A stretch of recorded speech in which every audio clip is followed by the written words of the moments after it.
Madame la ministre, Madame la présidente de la commission des lois, Madame la rapporteure, chers collègues, Paris, Bruxelles, Nice, Vienne. Depuis 2015, les attentats terroristes qui ont dramatiquement frappé l'Europe, et particulièrement la France, ont démontré une utilisation exponentielle d'Internet et des réseaux sociaux. Le djihad et l'apologie du terrorisme se diffusent en ligne, les terroristes y enrôlent leurs nouvelles recrues, et Internet agit comme un extrême facilitateur de propagande. Si les plateformes peuvent certes s'engager volontairement dans cette lutte contre le terrorisme en ligne, on ne saurait évidemment s'en satisfaire ni en rester là.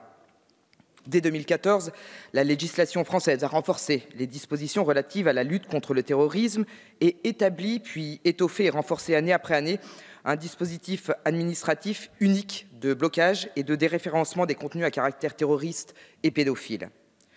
Mais la France et les pays européens dramatiquement touchés par le terrorisme ne peuvent agir de manière isolée. Aussi, l'Union européenne s'est-elle emparée du sujet. En mars 2018, la Commission a adopté une série de recommandations pour lutter efficacement contre le contenu illégal en ligne. Après plusieurs mois de négociations, ces recommandations aboutirent au règlement du 29 avril 2021 relatif à la prévention de la diffusion de contenus à caractère terroriste en ligne, aussi connu sous le nom de règlement TCO. Nous sommes absolument convaincus que réguler le numérique, notamment sur la question du terrorisme, ne peut se faire qu'à l'échelle européenne.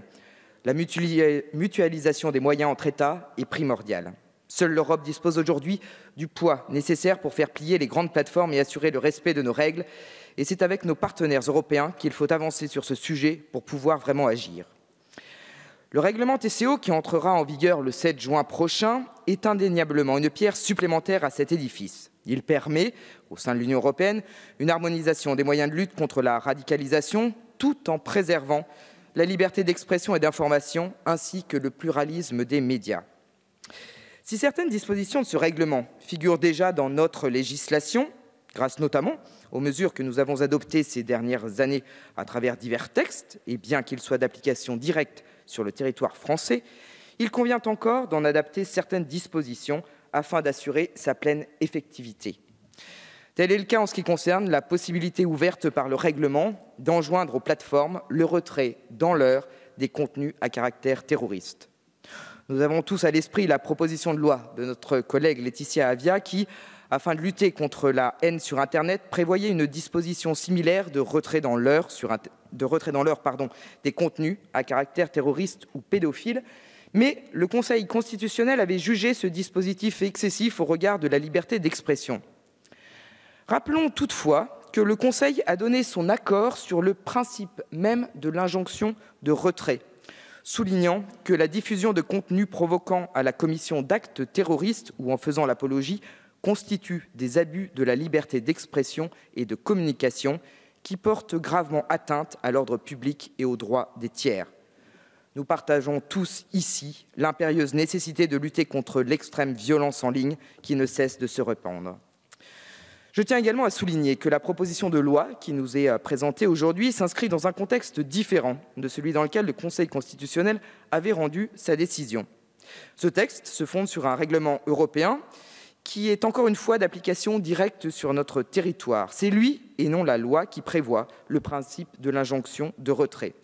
La proposition de loi ne vise donc qu'à permettre son effectivité en désignant une autorité administrative compétente pour prononcer ces injonctions et en attribuant à l'autorité de régulation de la communication audiovisuelle et numérique, l'ARCOM, de nouvelles compétences.